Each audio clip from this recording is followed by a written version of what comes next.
चरवाहा मेरा,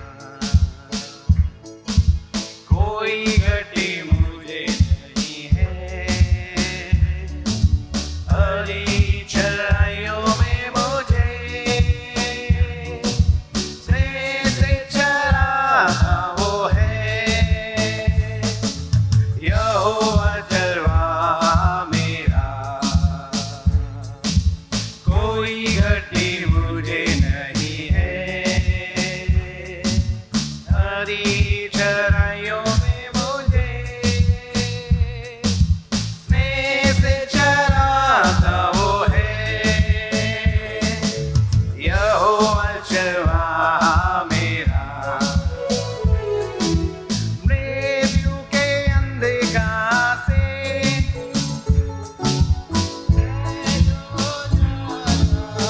आइए ऊंची आवाज से परमेश्वर यहाँ पर है।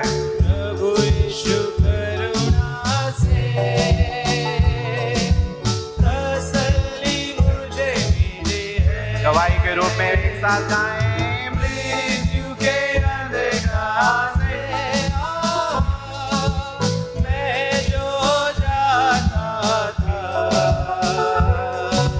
प्रभु यीशु करुणा से हालेलुया तसल्ली मुझे मिली है।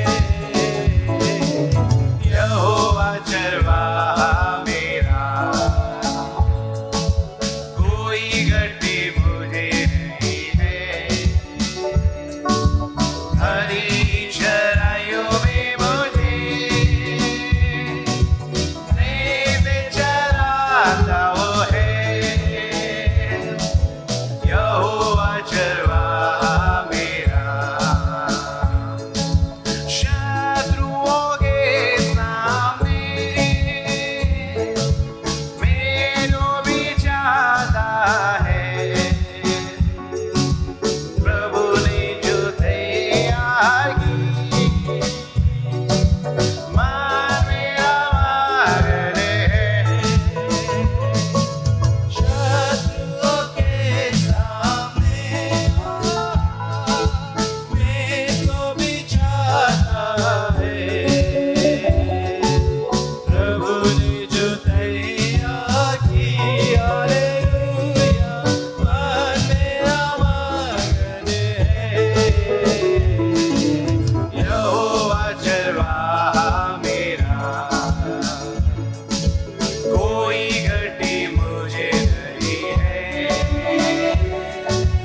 हरी चराइयों में मुझे स्नेह से चराता वो है। यहोवा चरवाहा मेरा, सेवरों मला है। अभिषेक मुझे किया है। दिल मेरा भर गया है और उभर भी रहा है। सिर पर वो तेज बना है, अभिषेक मुझे किया है। दिल मेरा भर गया है, हालेलुया और उमड़ भी रहा है। यहोवा चरवाहा मेरा, कोई गति मुझे नहीं है। हरी चराइयों में मुझे स्नेह से चराता वो है। यहोवा चरवाहा मेरा, सर्वदा प्रभु के घर में घरों आने वालों में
अभिषेक मुझे किया है,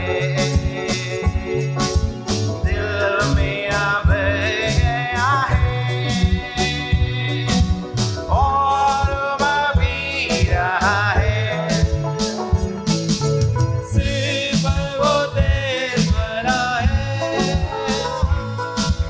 अभिषेक मुझे किया है, दिल मेरा भर गया है और मैं पी रहा है। ओ हम सब सर्वदा प्रभु के घर में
हालेलुया।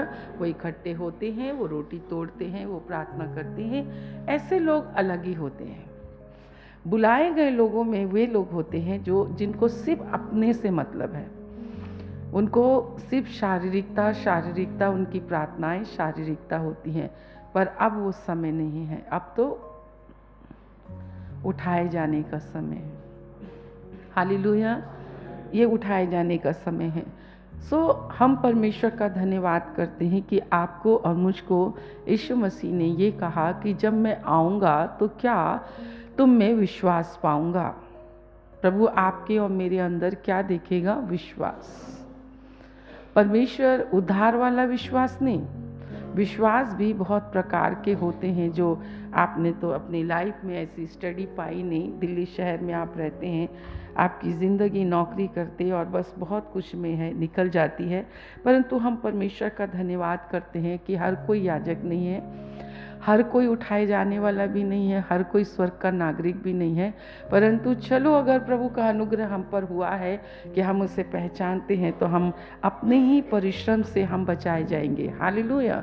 परमेश्वर ये कहते हैं उठाए जाने का विश्वास, मसीह के पुनरुत्थान का विश्वास। इसलिए पौलुस कहता है मैं अपनी देह को प्रतिदिन मारता कूटता और उसको अपने वश में करता हूँ कि मैं शरीर के अनुसार नहीं पर आत्मा के अनुसार चलूँ। हालेलुया। आत्मा से परिपूर्ण होते चले जाओ, ये बाइबल कहती है। जब हम प्रार्थना में बैठते हैं आने वाले वर्ष के लिए, परमेश्वर अपनी युक्ति और योजना को प्रकट करता है, परमेश्वर दुष्टात्माओं को प्रकट करता है, परमेश्वर भेद की बातों को खोलता है, अपने आगमन की बातों को खोलता है, मनुष्य के विचारों को खोलता है। बहुत सी बातें हमारे जीवन में होती हैं। हम प्रभु का बहुत धन्यवाद करते हैं। और जो चीज़ परमेश्वर ने इस वर्ष में मुझ पर प्रकट की वो ये है कि अपने लोगों से कहना कि मैं बाइबल स्टडी कर रही हूँ। मैंने एक बार दो बार और कई बार बताया है कि मैं क्या देख रही हूँ कि मेरे साइड में बहुत ही कचरा जो है बहुत ऊंचा तक जमा होता चला जा रहा है। तो स्वाभाविक है, मैं बाइबल पढ़ रही हूँ, दुआ कर रही हूँ, अपने प्रभु के साथ मनन में हूँ, अपने प्रभु के साथ उपस्थिति में बैठी हूँ। ये मेरे विचार तो हो नहीं सकते। मैंने कहा ये क्या बात है, ये क्या बातें दिखाई दे रही हैं। और मैंने कहा प्रभु आप ये क्या दिखा रहे हैं मुझे, आप मुझसे क्या प्रकट करना चाहते हैं। और आपने देखा मैंने बहुत ज़्यादा घड़ी देखी और उस घड़ी के भेदों को भी प्रभु ने मेरे जीवन में खोला। हम प्रभु का बहुत धन्यवाद करते हैं इन चीज़ों के लिए। आपको कई लोगों को ये बातें बताई जाती हैं, समझाई जाती हैं, ये होती हैं। परमेश्वर ने उसी पल, थोड़ी देर के बाद, जब मैं परेशान हुई कि ये क्या दिखाई दे रहा है, बहुत सी खुली आंखों से बहुत सी ऐसी बातों को प्रभु ने दिखाया। मैं प्रभु का बहुत धन्यवाद करती हूँ। सब फिर उसके बाद प्रभु ने इस भेद को खोला कि अपने लोगों से कहना कि जब तुम चर्च में आते हो, अगर यीशु मसीह को जानने के पीछे आपका एक लक्ष्य होना चाहिए, एक उद्देश्य होना चाहिए। परंतु कलीसिया में परमेश्वर आपसे, अमीर से पूछता है, अगर मैंने तुम्हें उद्धार दिया, तुम्हें पवित्र आत्मा दिया, तुम्हें कलीसिया का अंग बनाया, अपने लहू से खरीद कर मैंने इतना अनुग्रह का झरना तुम पर बहाया, मैंने तुमको बहुत बड़ी बड़ी आशीषें दी, योग्यता से बढ़कर दिया, हमने सब कुछ किया, पर इसको प्राप्त करने के बाद इसके पीछे आपका उद्देश्य क्या है? परमेश्वर के उद्देश्य को आपने जानने की कोशिश की, परमेश्वर का लक्ष्य आपके लिए आपने पहचानने की कोशिश की कि मेरा उद्धार पाने के बाद, कलीसिया में शामिल होने के बाद, पवित्र आत्मा का बपतिस्मा पाना, पवित्र आत्मा के दान वरदानों से भरना या परमेश्वर को जानना, इसके पीछे मेरा एक लक्ष्य होना चाहिए, मेरा एक गोल होना चाहिए कि मुझे अपने प्रभु के लिए आपको बिना उद्देश्य रहित जीवन, मसीही जीवन नहीं जीना है। कितनों को समझ में आया है? अगर आपके मसीही जीवन में उद्देश्य नहीं है, जैसे एक उदाहरण मैं आपको बता रही हूँ, ठीक है? सीढ़ी चढ़ने के लिए, मेरे घर में मुझे चढ़ने के लिए, मुझे एकदम ऊपर सीढ़ी नहीं चढ़ना है, मुझे क्या करना है, पहले एक के बाद एक, मैं ज़्यादा से अगर 2 भी करूँगी, अगर रोज़ करूँगी तो स्ट्रेस आएगा, मुझे तकलीफ़ होगी। 1 बाय 1 मुझे धीरे धीरे करके मुझे चढ़ के, मेरा लक्ष्य है कि मुझे उस घर के अंदर जाना है। मेरा लक्ष्य ये होना चाहिए, मेरा गोल, मेरा उद्देश्य ये है कि मैं एक ऐसा जीवन जीऊँ जो मेरे परमेश्वर को ग्रहण योग्य हो। मेरे को एक ऐसा जीवन जीना है जो मेरे परमेश्वर को प्रसन्न कर सके। बाइबल कहती है तुम बहुत सा फल लाओगे तब मेरी महिमा होगी। तो मेरा उद्देश्य ये होना चाहिए कि मैं अपने प्रभु के लिए बहुत सा फल लाऊं कि मेरे परमेश्वर की महिमा हो। हालेलुया। पर अगर मैं एक उद्देश्य रहित जीवन जी रही हूँ, आप नौकरी करते हैं, आप पढ़ते हैं, आपके माँ बाप आपको पढ़ाते हैं, हमारे माँ बाप ने हमें पढ़ाया कि हम उनके काम आए, हम पढ़ते हैं, हमारे सामने हमारा एक फ्यूचर है कि मुझे ये बनना है, मुझे ऐसा है बनना है, टीचर बनना है तो हम उसी की पढ़ाई में, डॉक्टर बनना है तो उसी की पढ़ाई में, इंजीनियर बनना है तो उसी की पढ़ाई में, जो भी बनना है हम उसी की पढ़ाई में, हर इंसान उसमें, क्योंकि वो उनका लक्ष्य है। टॉप बिजनेसमैन बनना मेरा लक्ष्य है, टॉप डॉक्टर बनना मेरा एक लक्ष्य है, इस संसार में मुझे टॉप बनना मेरा लक्ष्य है। ऐसे ही एक आत्मिक संसार है, परमेश्वर ने हमें आत्मिक घराने में रखा है, हमें उद्धार दिया है, हमें यीशु मसीह दिया है, हमें पवित्र आत्मा दिया है, हमारी आत्मिक आंखों को उसने खोला है, हमारे आत्मिक कानों को उसने खोला है। इसके लिए आपको और मेरा एक उद्देश्य होना चाहिए। हालेलुया।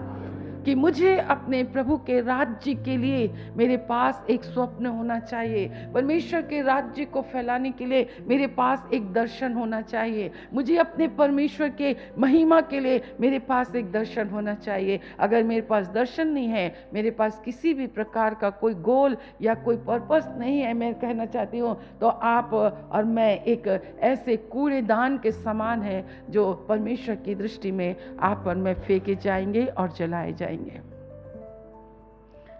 हम बैठ सकते हैं।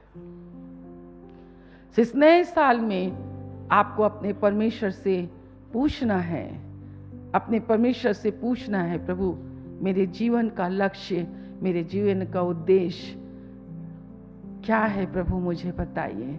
नहीं तो आपको बहुत कठिन समय से आपको गुजरना पड़ेगा। मेरे साथ निकालेंगे नीति वचन 1-2 मैंने आज एक साथ पढ़ा।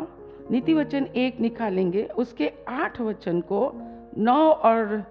8 और 9 वचन को सब अपने स्थान में पढ़ें। शैतान कैसे मनुष्य के जीवन में परमेश्वर के वचन को आपको डायरेक्ट सुनना है, परमेश्वर की आत्मा के द्वारा। जब चर्च में आप आते हैं तो परमेश्वर का वचन आपको मिलता है, तो आपको परमेश्वर कहना चाहिए कि परमेश्वर मुझसे बोल रहा है। परमेश्वर का वचन मेरे लिए, मेरे सिर के लिए शोभायमान मुकुट और गले के लिए कंठमाला होगी। परंतु क्या करना है हमको? परमेश्वर की शिक्षा पर कान लगाना है और अपनी माता की शिक्षा को नहीं तजना है, छोड़ना नहीं है। कलीसिया में कई स्त्रियां पास्टर होती हैं, कई पुरुष पास्टर होते हैं। जो आत्मिक रीति से आप जिसके द्वारा जन्माए जाते हैं वही आपके आत्मिक माता पिता हैं। आप किसी भी चर्च में चले जाएं, पर अगर आपकी जननी वहां है ही नहीं, उनकी तो स्टोरी ही अलग है। परमेश्वर का वचन लिखा है, हे मेरे पुत्र, किसको कह रहा है? हे मेरे पुत्र, अपने पिता की शिक्षा पर कान लगा। ये युवकों को सलाह दी गई है, जवान बच्चों को। और अपनी माता की शिक्षा को त्यागना नहीं है, छोड़ना नहीं है, क्योंकि परमेश्वर की, तेरे माता पिता की शिक्षा तेरे सर के लिए शोभायमान मुकुट और तेरे गले के लिए कंठमाला होगी। अब शैतान क्या करता है? शिक्षा को तो नहीं, परंतु कंठमाला को और शोभायमान मुकुट को शारीरिकता में बदल देता है। समझ रहे हैं? फिर वो इन लोग कंठमाला। इस प्रकार शैतान आपके और मेरे जीवन में परमेश्वर की आत्मिकता को संसारिकता और शारीरिकता में बदल देता है, जिसे कोई मनुष्य समझ नहीं पाता है। जो परमेश्वर ने आपसे कहा कि अगर उसने आपको जीवितों के मध्य में जीवित रखा है, कोई आपसे पूछता है आपके परमेश्वर के वचन में क्या लिखा हुआ है, तो आपको ये कहना है, मेरे प्रभु ने मुझसे कहा है कि पवित्रवार के दिन को पवित्र मानना है। उसके लिए मुझे चाहे कितनी भी बड़ी कीमत चुकानी पड़े, पर मेरे प्रभु ने कहा है पवित्रवार के दिन को पवित्र मानना। ये मेरे प्रभु ने कहा है। ना मुझे आगे कुछ बोलना है, ना मुझे पीछे कुछ बोलना है। मुझे तो पवित्रवार के दिन को पवित्र ही मानना है। मुझे इसका सम्मान करना है, सम्मान के साथ आना है, सुनने के लिए आना है। अपने माता पिता की शिक्षा को मुझे ध्यान से सुनना है। वो मेरे लिए शिक्षा, मेरे लिए शोभायमान मुकुट है और उसकी शिक्षा मेरे गले के लिए है। दुनिया भर के चंद्रहार पहन रखे हैं, दुनिया भर के पता नहीं क्या क्या लगा के बैठ जाते हैं। हमने नहीं, बाइबल कहती है, जो बाइबल कहती है मुझे और आपको, क्या परमेश्वर आपसे बोलता है, क्या परमेश्वर ने आपको आज्ञा दी है, आदम तू भले और बुरे के ज्ञान के वृक्ष के फल को तू कभी मत खाना। संसार में इससे पहले कि परमेश्वर मुझे आशीष देता, परमेश्वर ने मुझे अपने वचन के द्वारा ये आज्ञा दी कि तू धन संपत्ति पर कभी मन नहीं लगाना। ये आज्ञा मुझे परमेश्वर की ओर से मिली है, तो मुझे ये आज्ञा मिली है तो मुझे किसी मनुष्य से नहीं सुनना है, मुझे शैतान से नहीं सुनना है। वो मुझसे आकर कुछ भी कहे, वो पूरा संसार का वैभव दिखा कर कहे, गाड़ी दिखा कर कहे, गहने दिखा कर कहे, वे क्या है? रखना ही नहीं है, पहनना ही नहीं है, चाहिए ही नहीं, खत्म, किस्सा ही खत्म करो। परमेश्वर का हम हृदय से धन्यवाद करते हैं। कैसे परमेश्वर का वचन आपसे और मुझसे शैतान कैसे उसको धूमिल करता है। बाइबल कहती है परमेश्वर का वचन, ओ प्रभु ने तो आपको और मुझको क्यों बुलाया है, किस उद्देश्य के लिए बुलाया है। आज चर्च को शैतान कहाँ लेकर जा रहा है। परमेश्वर का वचन कुछ कहता है, मेरा दिमाग कुछ कहता है, मनुष्य कुछ कहता है। हमने कितने लोगों को देखा परमेश्वर के वचन को यूं ही बदलते हुए।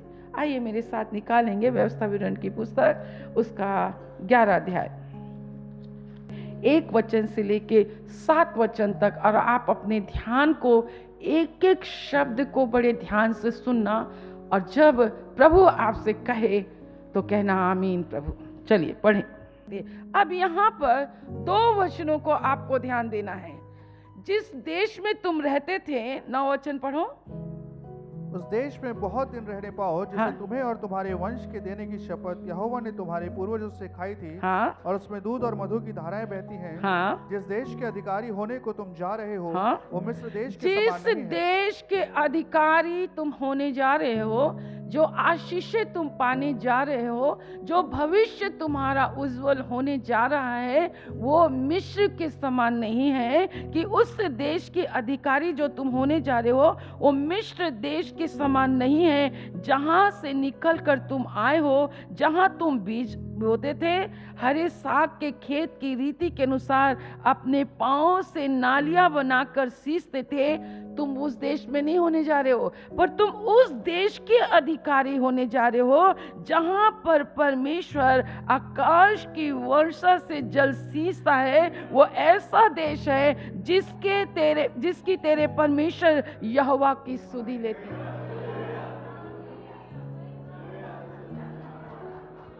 अंतर है।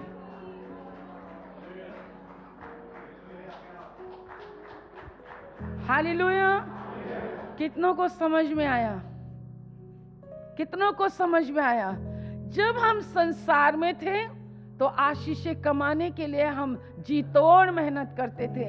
हमने अपने पूर्वजों को देखा है, हमने बड़े बड़े डॉलर और पता नहीं कौन कौन सी, हमने उनको फकीर और निर्धनता कैसे कैसे आज उनकी जो हालत है हम वो जानते हैं। पर हम नई जो जनरेशन है, अब इसके 8 वचन को आप पढ़ेंगे।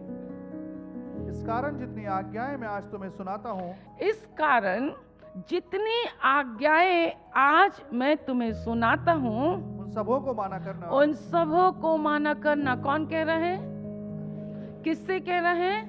आपसे कह रहे हैं। नए साल में अगर आपको और मुझको प्रतिज्ञा के देश में जाना है, और प्रतिज्ञा की देश की आशीषें जो पहाड़ और पहाड़ियों के समान, जो तुम्हारा परमेश्वर यहोवा, वो मिस्र के समान नहीं, जहां पर तुम अपने पांव से रेंगकर नालियां बनाकर अपने खेतों को सींचते थे, तुम वहां से तुम्हारा परमेश्वर निकालकर उन पहाड़ और पहाड़ियों पर चढ़ा रहा है जहां पर वो आकाश से वर्षा देकर उसको सींचता था।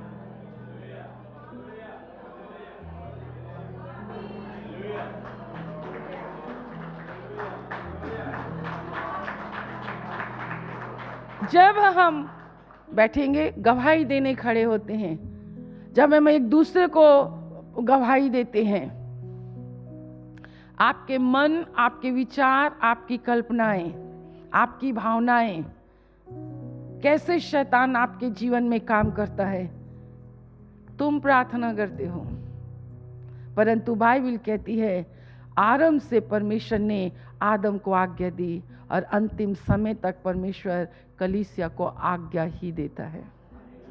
अगर तुम आज्ञाओं को मानोगे तो प्रतिज्ञाएं तुम्हारी है। शैतान आपको कहता है चर्च जाओ, चर्च में बहुत बैठो, घूमो फिरो, खूब काम करो, खूब नाचो गाओ, है ना, पर जैसी आज्ञा मिली है वैसे मत गाना। जैसे नियम प्रार्थना के बनाए हैं वैसे प्रार्थना नहीं बनाना। इधर हिलना, उधर हिलना, ऊपर हिलना, नीचे हिलना, हिलते ही रहना, आवाज तेज करना, नीचे करना, चीखना, गला खोलना, सब कुछ करना। पर जो विधि और नियम परमेश्वर ने प्रार्थना के लिए बनाए हैं वो नहीं। प्रार्थना करो, प्रभु सुनेगा तुम्हारी प्रार्थना। कैसे परमेश्वर के वचन और परमेश्वर की आज्ञाओं को तुम्हारे, क्या प्रार्थना करना थोड़ी ना जरूरी है। आजकल का तो वही सिस्टम उपदेश निकल कर आया है। परमेश्वर, हम बाइबल कहती आज्ञाओं को मानना है। प्रतिज्ञा के देश में जाने के लिए हमें परमेश्वर की आज्ञाओं को मानना है। कई लोग सिर्फ प्रार्थना करने में उस्ताद हैं, आज्ञा उनके जीवन में, उनके जहन में नहीं होती है कि सुबह भोर को उठ के प्रार्थना करना है। हम भोर को नहीं, हम प्रार्थना करते हैं पूरे घर का काम काज निपटा के, टीवी टावा देख के, पूरा दूरदर्शन देखकर, खाना बाना बनाकर 10 बार हालेलुया हालेलुया। कैसे शैतान, पर आओ, अगर परमेश्वर ने हमारी आंखें खोली हैं तो हमें परमेश्वर के नियम के अनुसार, आज्ञाओं के अनुसार, हाँ, मेरे प्रभु ने कहा है भोर को प्रार्थना करना है, दोपहर को प्रार्थना करना है, संध्या को प्रार्थना करना है। जब तेरे विषय में षड्यंत्र रचा जाए तो मेरे प्रभु ने कहा है प्रार्थना करना। मेरे प्रभु ने कहा है प्रार्थना करना। कैसे प्रार्थना करना? जब कभी तुम प्रार्थना करो तो प्रार्थना करना, हे हमारे पिता। तो क्या बोल देने से पिता हो जाता है? ईसाई परिवार में हो जाने से पिता हो जाता है क्या? पास्टर के साथ उठने बैठने से पिता हो जाता है क्या? जितनों ने यीशु मसीह को ग्रहण किया, यीशु मसीह ने उन्हें परमेश्वर की संतान होने का अधिकार दिया। और जब यीशु मसीह ने आपको और मुझको परमेश्वर की संतान होने का अधिकार दिया तो वही लोग पिता कह सकते हैं।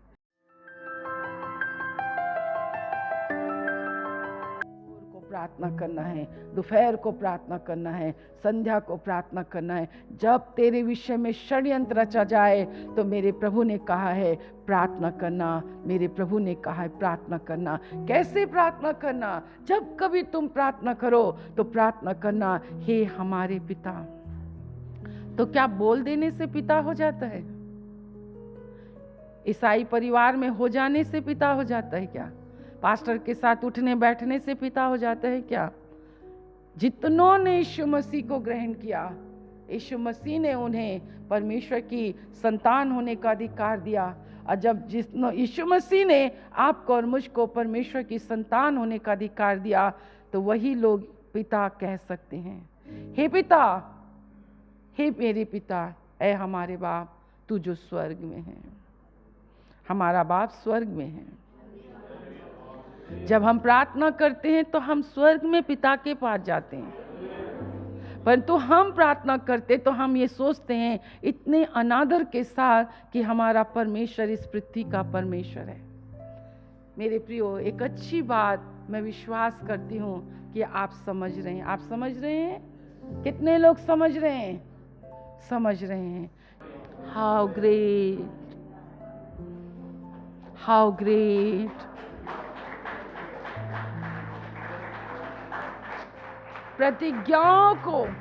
प्रतिज्ञाओं के भागीदार होने के लिए तुम मेरी आज्ञाओं को मानना।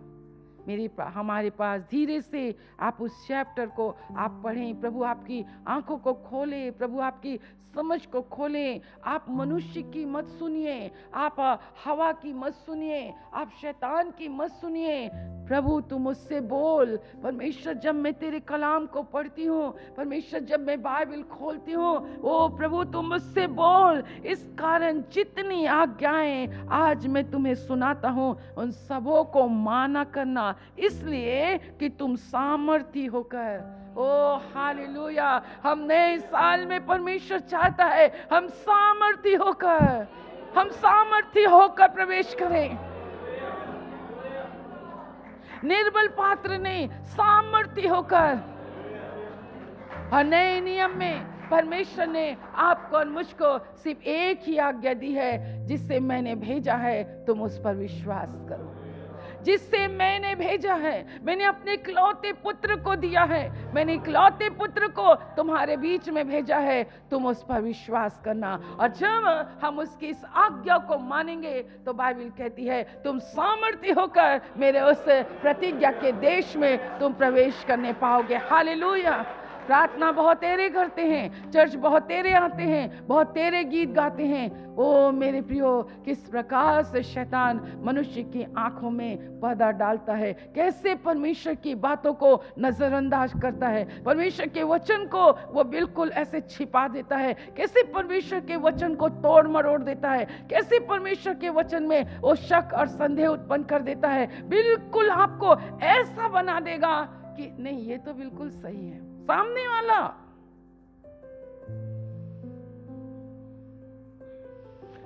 वाला आपको ऐसे बना देगा।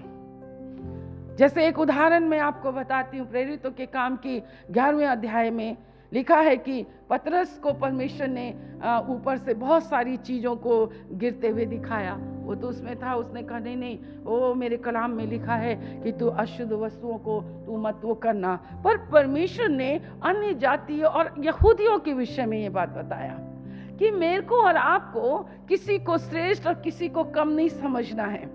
परमेश्वर ने उसने कहा नहीं, मैं तो नहीं, तेरे को मैंने बोला है, तेरे को सब लोगों को तुझे मेरे बारे में बताना है। वो एक आत्मिक दर्शन है, वो एक आत्मिक दर्शन है।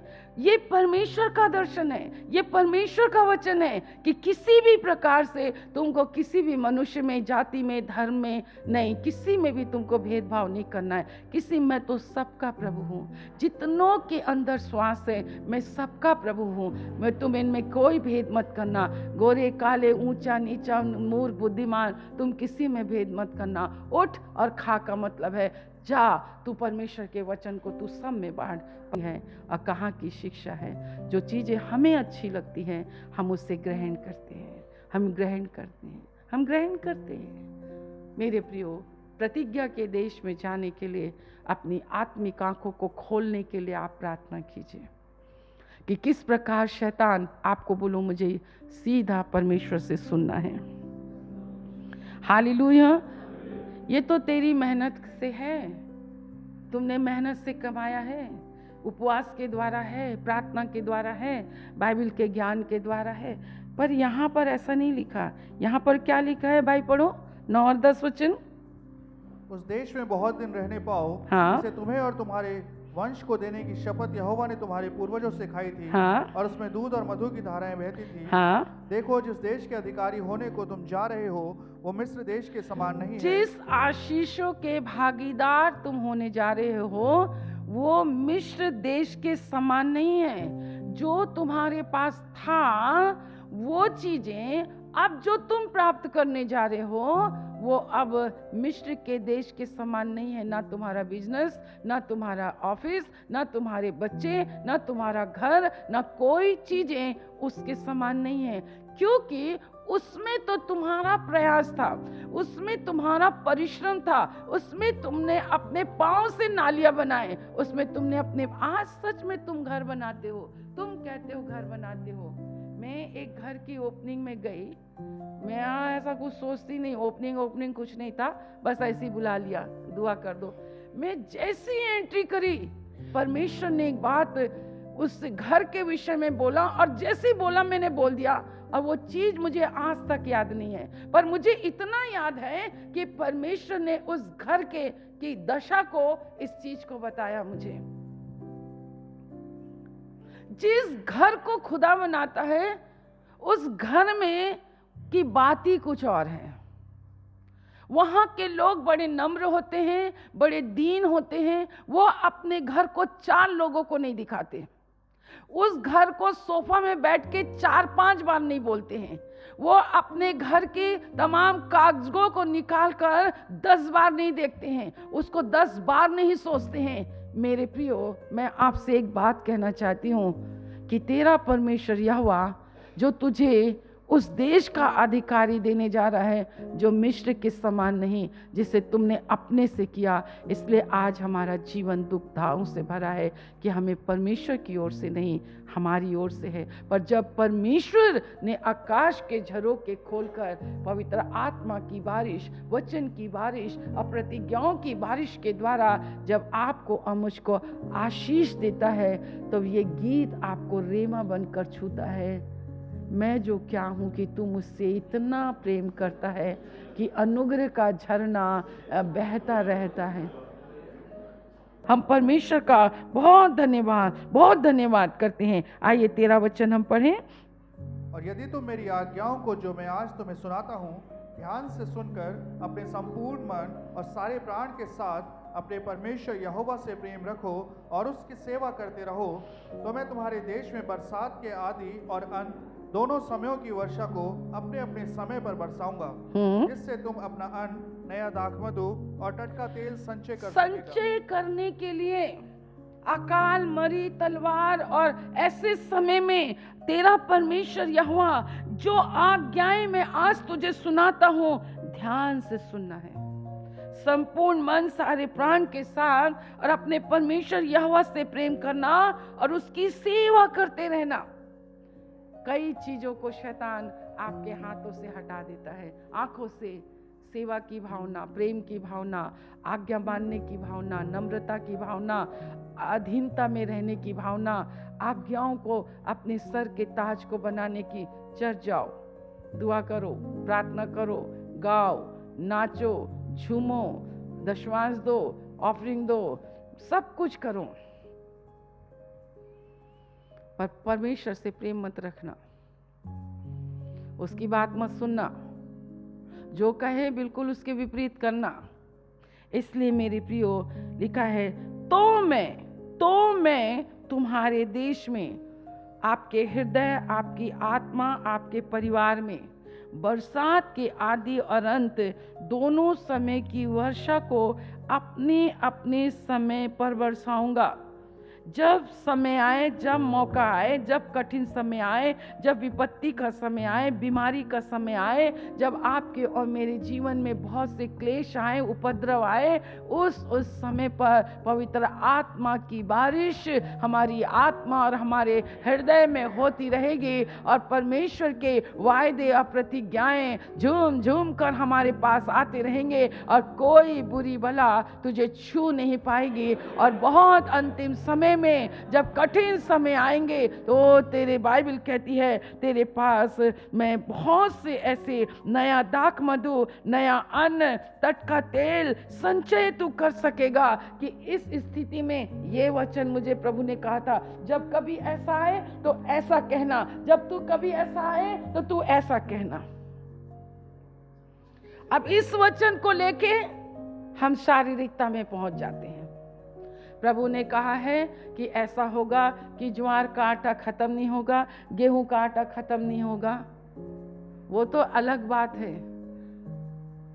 पर तुम ज्वार और बाजरा की रोटी बनाते बनाते यीशु मसीह आ गया तो क्या करोगे?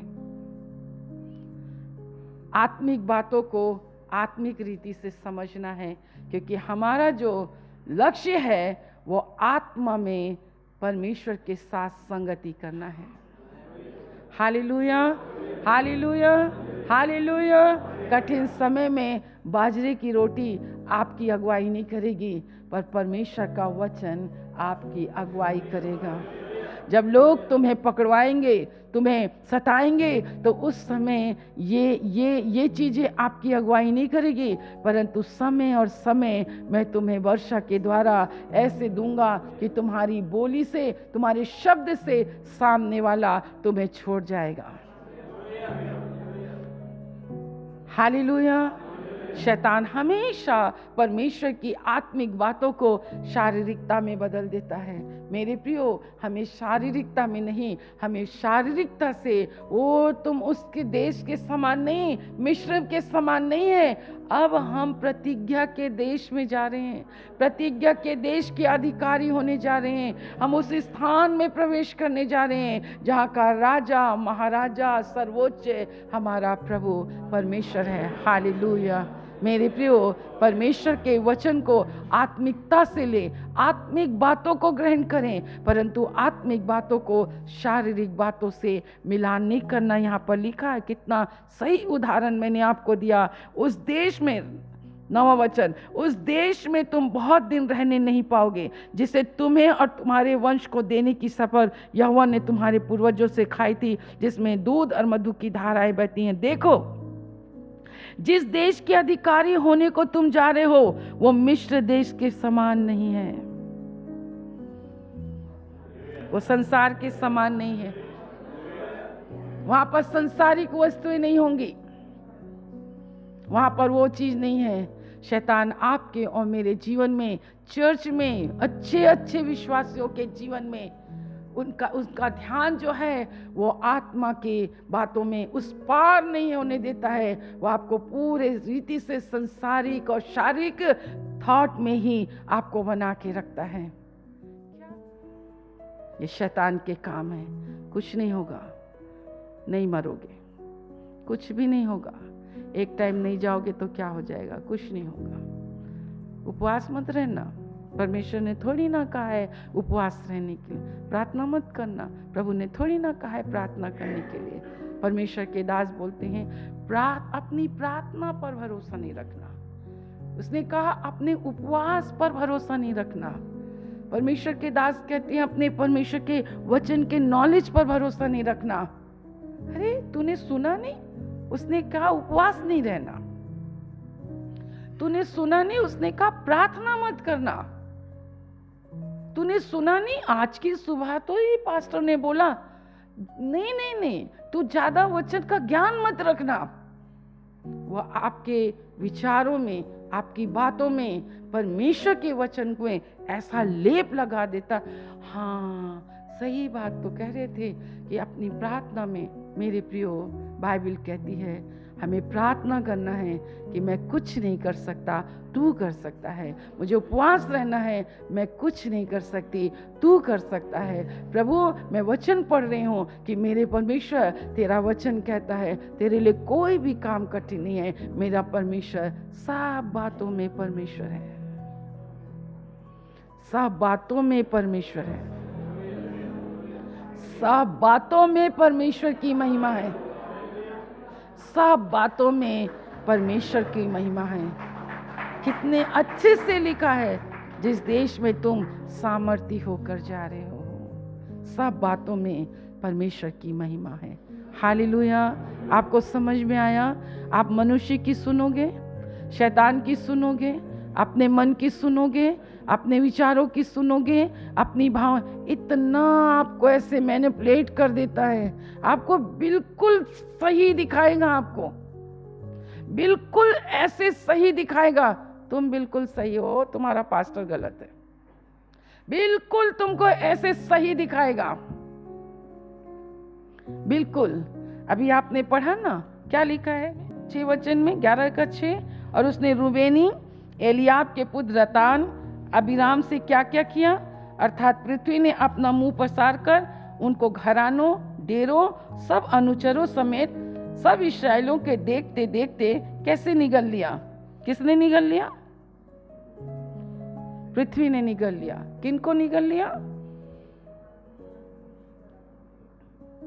जिन्होंने विरोध किया, जिन्होंने विरोध किया। विचारों में विरोध करो, कल्पनाओं में विरोध करो, मन ही मन में विरोध करो, हृदय में विरोध करो। मुंह से बोलेंगे तो पकड़े जाएंगे, मुंह से तो बोलेंगे तो पकड़े जाएंगे। कई लोग तो मुंह भी खोल देते हैं, प्रेज द लॉर्ड, अच्छी बात है। कई लोग अंदर ही अंदर होते हैं, पर ये हमारे उदाहरण के लिए है कि प्रभु ने कहा तुम इस चीज को कभी मत भूलना। जितना चर्च आना जरूरी नहीं है, उतना नम्रता के साथ, आदर के साथ, इज्जत के साथ सुनने के लिए, आज्ञा पालन करने के लिए, उसकी विधि और उसके नियमों को अपने सर का ताज बनाना जरूरी है। पर चर्च आना इतना, आप बोलेंगे देखा, उसने कहा चर्च आना जरूरी नहीं है, आज्ञाओं को मानना जरूरी है। समझ गए इस बात को? समझ रहे इस बात को?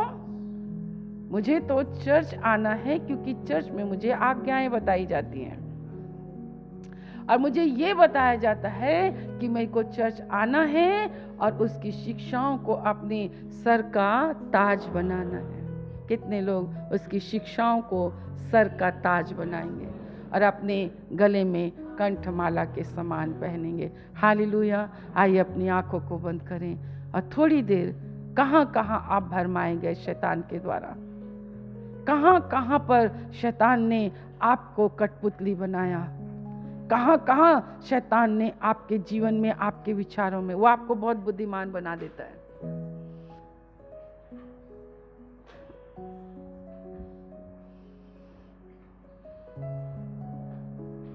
प्रभु आपकी सहायता करे, मेरी भी सहायता करे। आप मनुष्य की वाणी सुनने के लिए नहीं, आप परमेश्वर की वाणी को डायरेक्ट सुने। गलत फहमियों से बाहर निकलें।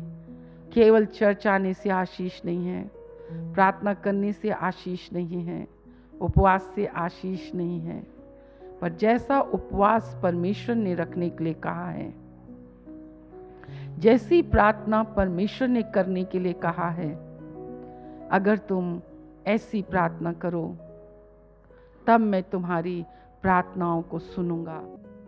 कि ऐसी प्रार्थनाएं नहीं जाती है, इसलिए आप निर्बल हैं, कमजोर हैं, बीमार हैं, मृत्यु है आपके अंदर,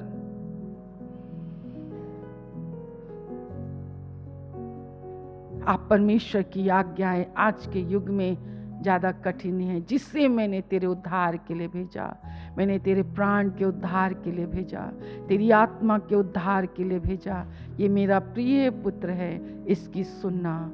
जितनों ने यीशु मसीह को ग्रहण किया, यीशु मसीह ने उन्हें परमेश्वर पिता की संतान होने का अधिकार दिया, और जिन्होंने उसके द्वारा संतान बने, उन्हीं को यह अधिकार है उसे हे बाप कहने का। आप स्वर्ग में जाकर परमेश्वर से आशीषें आप लेते हो। हालेलुया।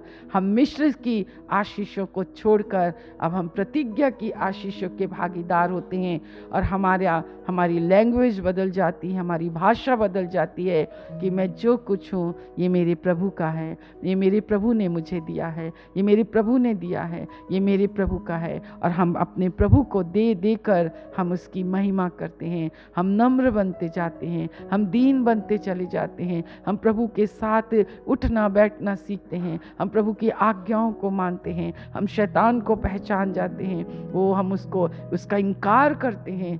प्रभु आपको आशीष दे। इस पूरे वर्ष भर शैतान की छाया को आपके जीवन से दूर रखें, आपकी आत्मिक आंखों को खोलें, वो आपके आत्मिक कानों को खोलें। हाँ, परमेश्वर चाहता है कि इस वर्ष में तुम बड़े सामर्थी होकर परमेश्वर के उस प्रतिज्ञा के देश में तुम भागीदार हो। हालेलुया। Thank you Lord. आप में से अगर कोई ऐसा है कि अपने जीवन में बहुत से गलत विचारों में था, तो अपने प्रभु से कहें, प्रभु मुझे क्षमा कर, मुझे क्षमा कीजिए, प्रभु मुझे क्षमा कीजिए। उद्धार कलीसिया परमेश्वर ने मुफ्त में दिया है, पर प्रतिफल आपको कमाना है, प्रतिफल आपको कमाना है। Hallelujah, hallelujah.